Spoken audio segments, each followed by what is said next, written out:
My brother spent his life climbing the corporate ladder specifically to look down on people.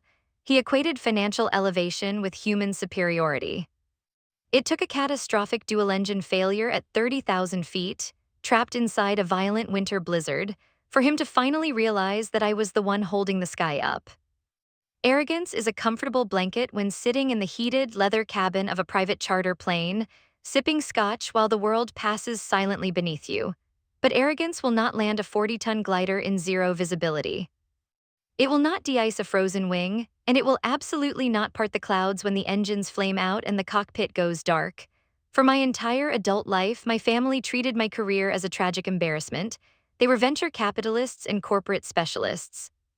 They moved abstract numbers on glowing screens and called it empire building.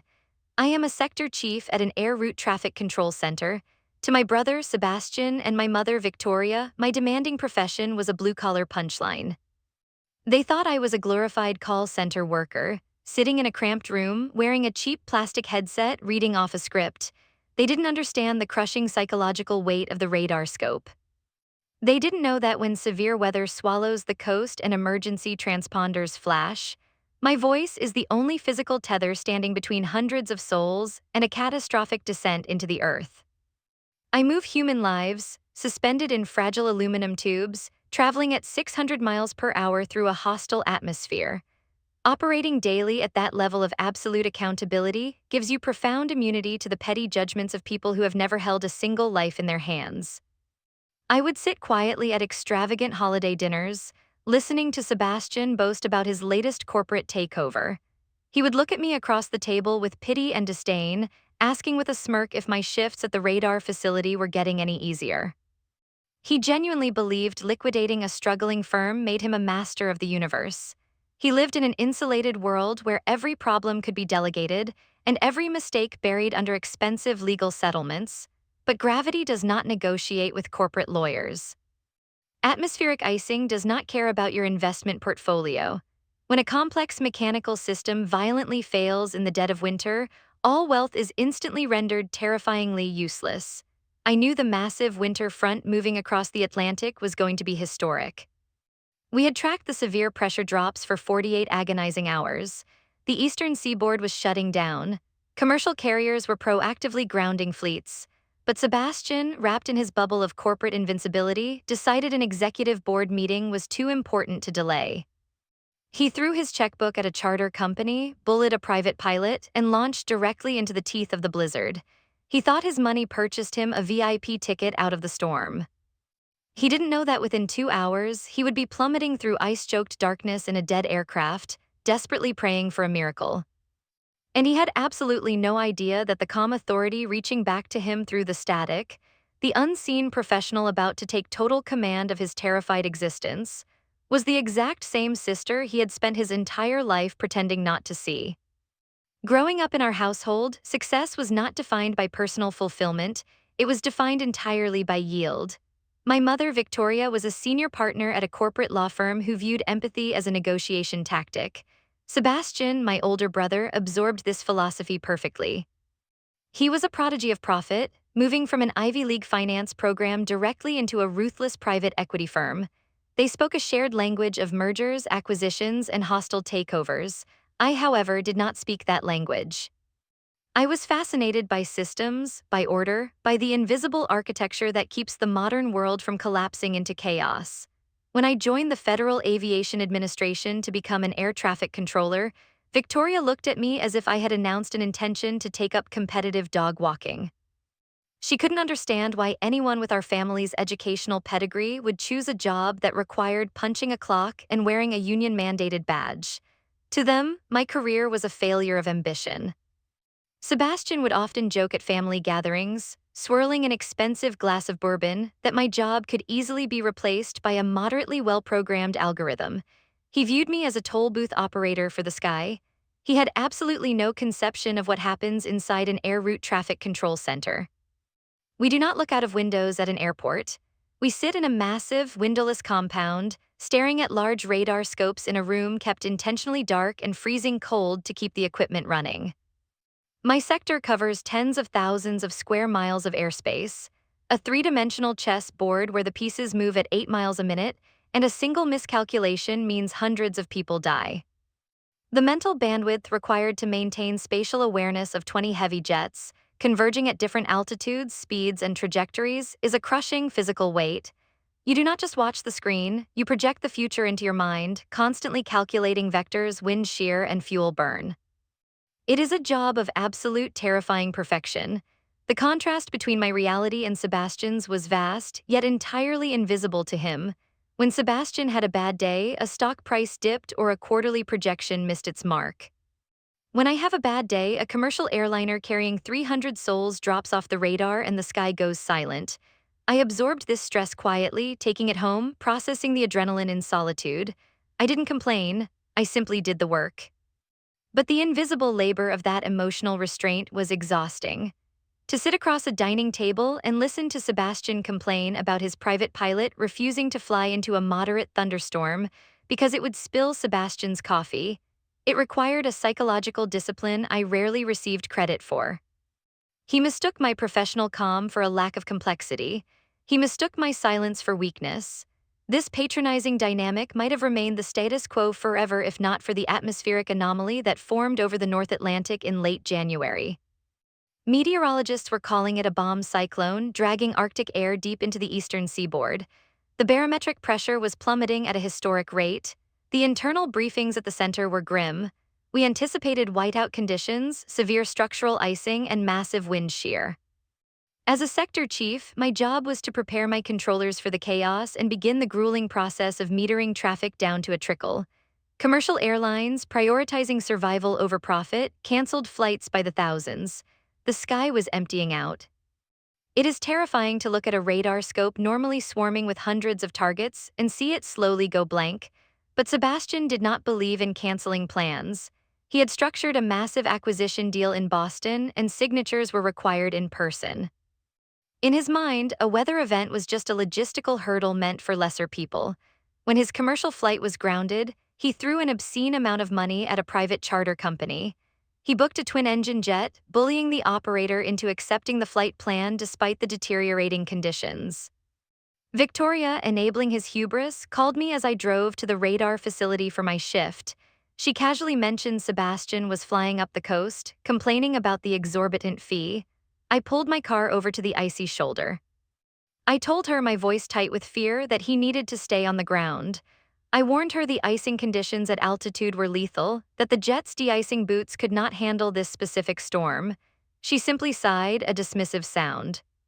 She told me not to be so dramatic, that his pilot was highly paid and knew exactly what he was doing.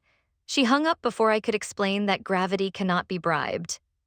I walked into the control center an hour later, the heavy steel doors locking behind me, sealing me inside the dark, humming bunker. I plugged my headset into my console, logging into the sector that covered the exact route Sebastian's charter was attempting to navigate. The radar was a mess of primary weather returns, massive swathes of magenta indicating severe precipitation. The airspace was a ghost town, save for one single arrogant squawk code painting on my screen, a private jet climbing into the most violent quadrant of the storm. The collision of raw nature and unearned human ego was in motion, and I was the only one watching. The radar scope is not a television screen. It is a mathematical representation of physical reality, a two-dimensional grid where human lives are reduced to tiny glowing data blocks moving across a black void. In the Sector 9 control room, the only light comes from the faint amber and green glow of 50 screens, and the only sound is the low, relentless hum of the cooling servers and the overlapping, clipped chatter of controllers issuing rapid-fire vectors into the dark. We work in a state of hyper-focused isolation. The headset is a physical tether to the outside world, pressing tightly against my ear, filtering out the ambient noise of the bunker and replacing it with the static-laced voices of pilots suspended thousands of feet in the air. On a normal day, the scope is chaotic, crowded with hundreds of data blocks stacked vertically and horizontally, requiring a thrumming mental calculus to keep them all separated by the federally mandated 5 miles horizontally or 1,000 feet vertically. But today, the scope was terrifyingly desolate. The bomb cyclone had essentially erased commercial aviation from the eastern seaboard. The sprawling, jagged swathes of primary weather returns painted a violently colored mosaic of extreme precipitation, updrafts, and lethal wind shear across my entire sector. And right in the middle of that churning atmospheric violence, a single target was squawking on my frequency. The data block read November 472 Bravo Charlie, a private twin-engine turbofan jet. It was climbing through 24,000 feet, fighting its way toward 30,000, right into the most dangerous layer of the storm system. It was Sebastian's charter. When you look at a radar target, you do not see the people inside. You do not see the heated leather seats, the polished wood veneer, or the expensive whiskey being poured in the back. You only see ground speed, altitude, and trajectory, but I knew exactly what was happening inside that fuselage. I knew Sebastian was likely sitting in the rear cabin, annoyed by the turbulence, probably tapping his designer pen against a leather-bound portfolio, frustrated that the storm was delaying his schedule. He believed that the exorbitant amount of money he had paid the charter company granted him immunity from the laws of aerodynamics. He fundamentally did not understand that the atmosphere does not recognize wealth, it only recognizes physics. The specific danger of a bomb cyclone at that altitude is supercooled liquid water. These are moisture droplets suspended in the clouds that remain liquid below freezing temperatures. When an aircraft flies through them, the droplets instantly freeze upon impact with the leading edges of the wings, the tail, and the engine intakes.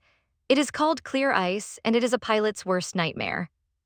It destroys the aerodynamic shape of the wing, drastically increasing drag while simultaneously destroying lift. The charter jet was equipped with de-icing boots, pneumatic bladders on the wings designed to inflate and crack the ice off. But in a storm of this magnitude, the ice accumulates faster than the boots can shed it. It forms a heavy asymmetrical armor that slowly strangles the aircraft, dragging it down from the sky. The radio crackled. Center, November 472 Bravo Charlie, we are requesting a block altitude, flight level 290 to 310. We are taking on significant ice and struggling to maintain climb. The pilot's voice was tight. The professional, relaxed cadence he had likely used on the tarmac to reassure Sebastian was completely gone. In its place was the distinct, elevated pitch of a man who suddenly realizes his machine is losing a war against nature. I pressed the push-to-talk pedal on the floor with my foot. I did not speak to him as a sister. The compartmentalization required to do this job is absolute.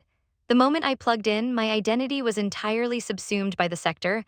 I was not Sebastian's overlooked sibling, I was the supreme authority of his airspace. November 2 Bravo Charlie, Center, block altitude approved. Be advised, extreme precipitation and severe icing reported at all altitudes above 10,000. What is your current rate of climb? Center, 2 Bravo Charlie, we are indicating less than 200 feet per minute. The boots are cycling, but the accumulation is outpacing them. We're losing airspeed. I watched the data block on my screen.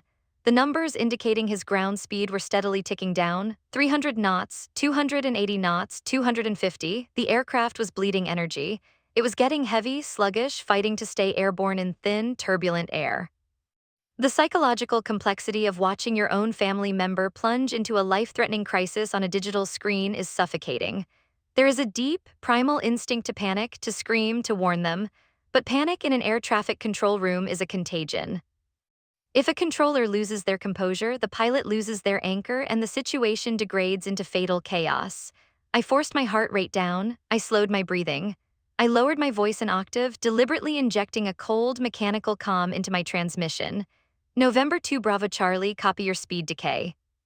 Suggest an immediate descent to lower altitudes to shed ice. Descend and maintain 15,000. Negative, center, negative. The pilot's voice spiked into raw panic. If we go down into that weather band, the turbulence will tear the wings off. We need to punch through the top of this. We are at max continuous thrust, we just need. He never finished the sentence. Over the frequency, I heard a sound that chills the blood of every aviation professional. It was a deep, resonant thump followed instantly by the screaming whine of a turbine spooling down, a compressor stall. The right engine had ingested a massive chunk of shed ice, violently disrupting the airflow and extinguishing the combustion chamber. The engine had flamed out.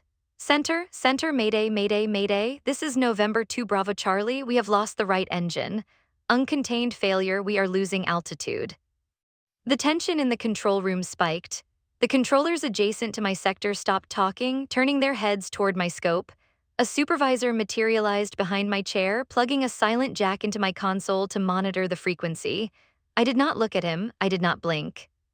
My eyes were locked entirely on the data block. The altitude numbers were tumbling. 30,000, 29,000, 28,000, the aircraft was falling out of the sky. November 2 Bravo Charlie Center Mayday received, cleared to descend at pilot's discretion. Nearest viable alternate is Providence, currently reporting zero visibility and heavy snow. Say souls on board and fuel remaining. Before the pilot could answer, the situation escalated from a critical emergency to an absolute catastrophic nightmare. The left engine, forced to operate at maximum thrust to compensate for the loss of the right, was suddenly overwhelmed by the extreme drag and ice ingestion.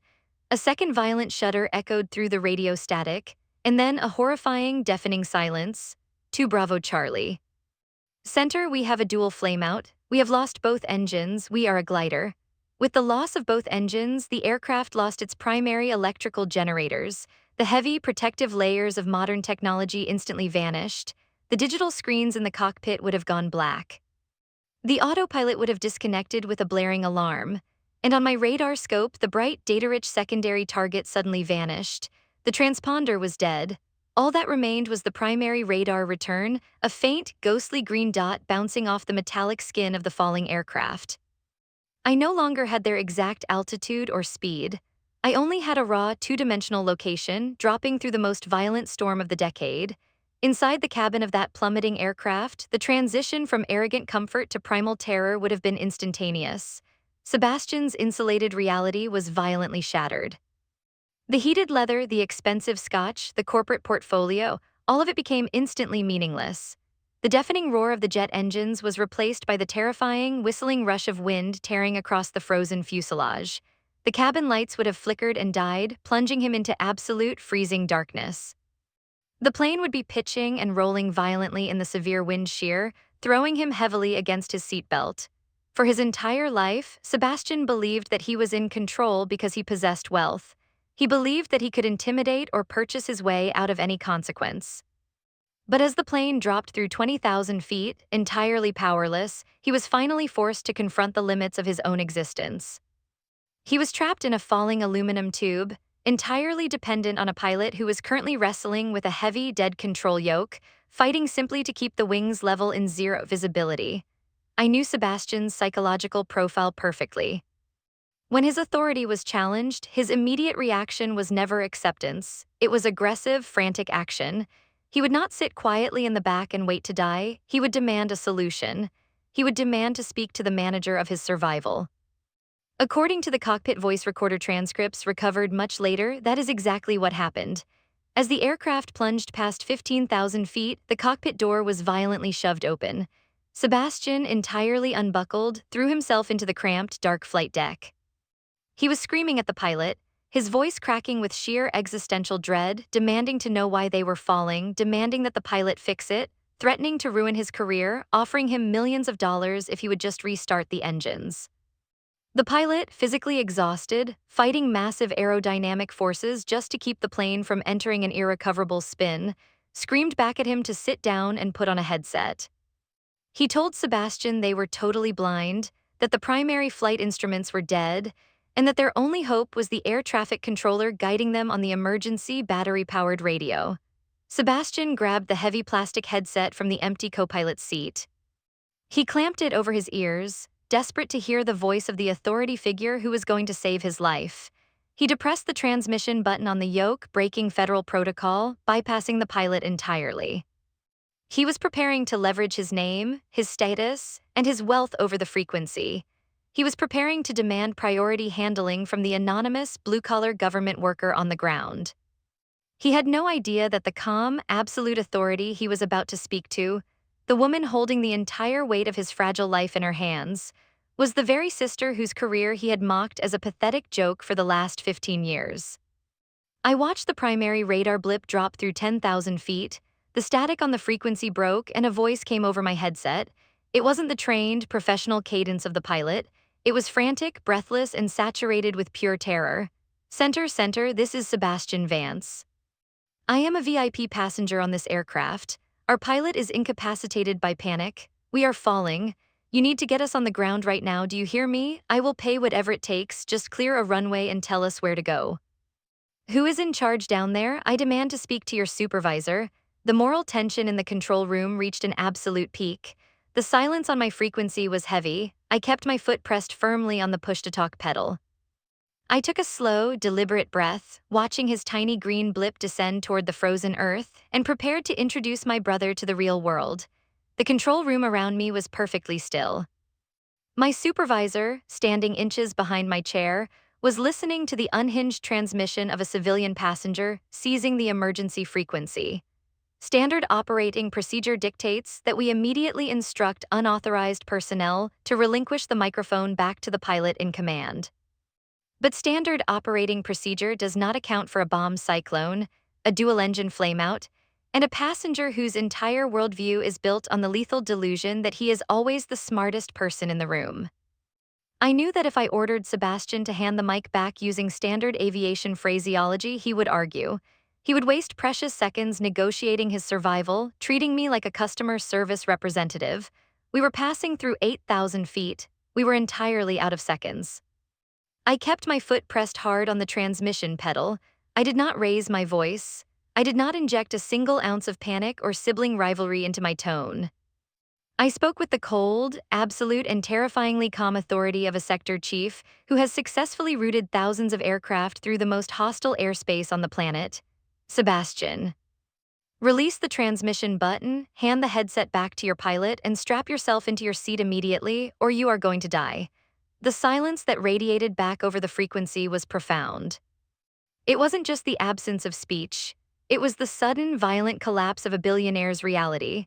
I could hear the faint, terrifying whistle of the wind tearing across the dead fuselage in the background, but Sebastian did not utter a single syllable.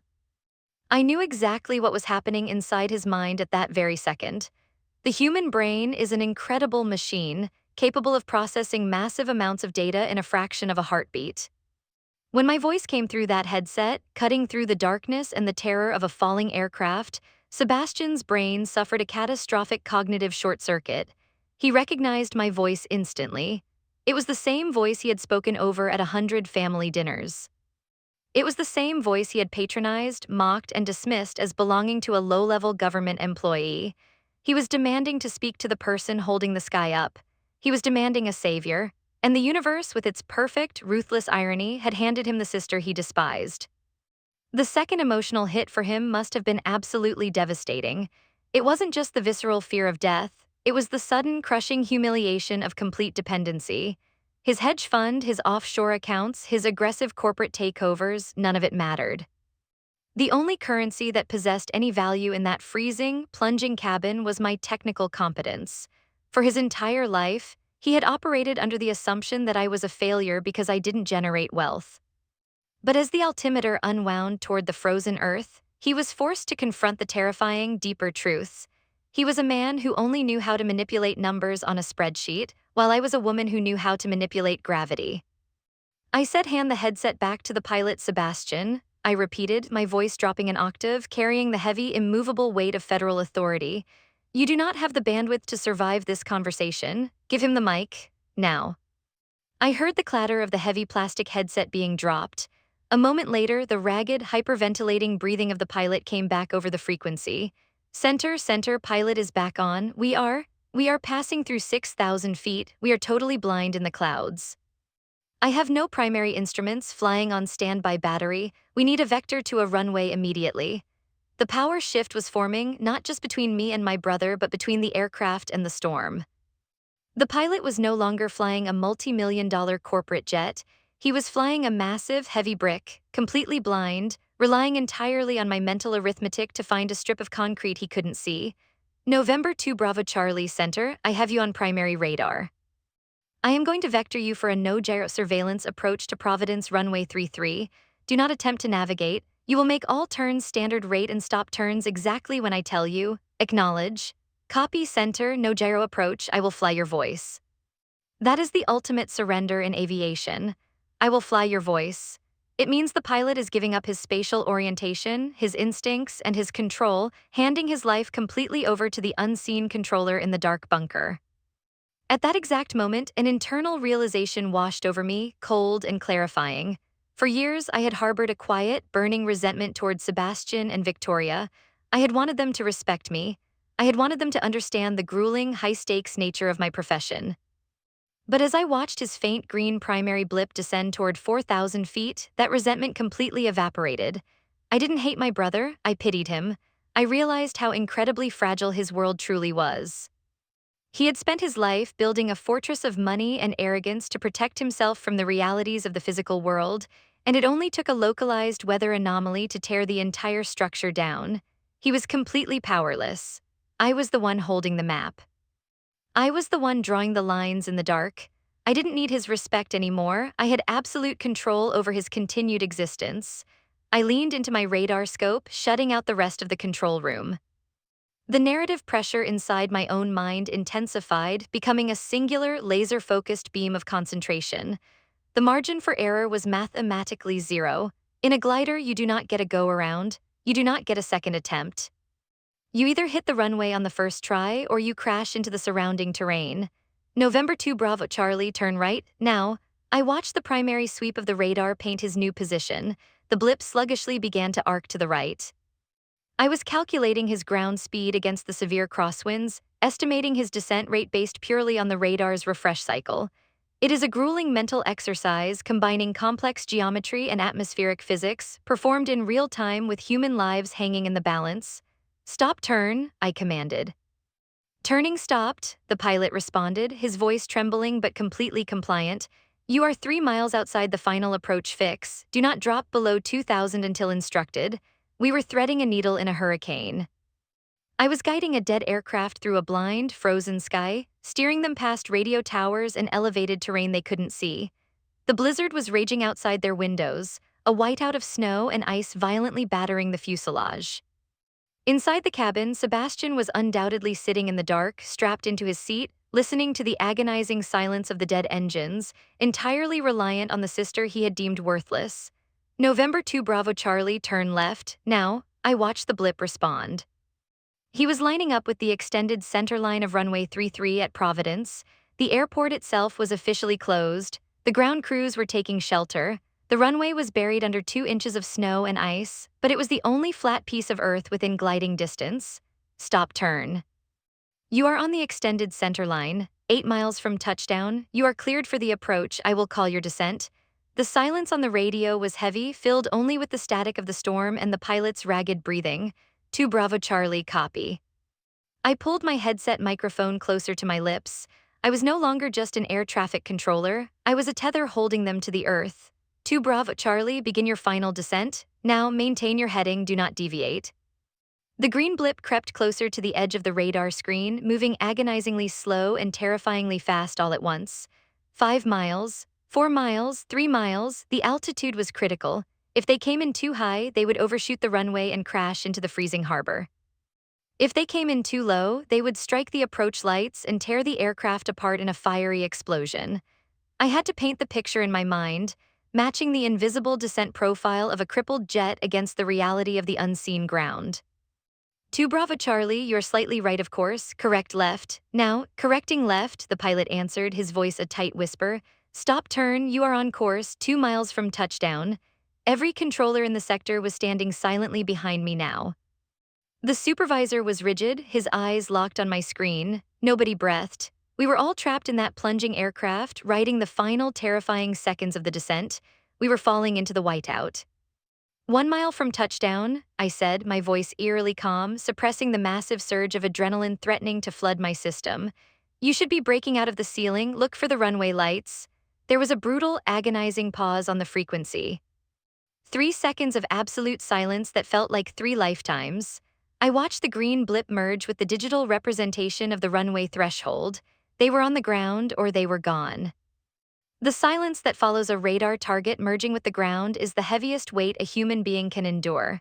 It is a profound, suffocating vacuum where time simply stops. The green blip representing November 2 Bravo Charlie hit the digital threshold of runway 33 and completely vanished from my scope. Below 300 feet, the radar can no longer paint a target through heavy weather and surrounding terrain. They were officially off my screen. They were either rolling safely down a snow-covered runway or they were burning in the frozen marshlands. For 12 agonizing seconds, the entire control center held its collective breath. My foot remained pressed firmly on the pedal. You do not ask if they survived, you wait, then the static broke. It was the terrible sound of metal groaning against ice, and finally a ragged, weeping exhale. Center. To Bravo Charlie, we are down. We skidded off the taxiway into a snowbank, the gear collapsed. But we are down, my God, we are alive. The collective exhale in the bunker was a physical rush of air. My supervisor squeezed my shoulder, a gesture of profound professional respect, and immediately began coordinating emergency ground services. I took my foot off the transmission pedal, reached up, and unplugged my headset. I had just caught a 40-ton piece of aluminum falling blindly through a blizzard. I did not feel the need to celebrate. I felt the cold, clinical satisfaction of a professional who had flawlessly executed her duty. The aftermath of an aviation incident of that magnitude is entirely bureaucratic. There are federal investigations and mandatory reviews of the cockpit voice recorders. It was the public release of those audio transcripts that violently and permanently dismantled the social hierarchy of my family. The National Transportation Safety Board did not care that Sebastian was a billionaire venture capitalist.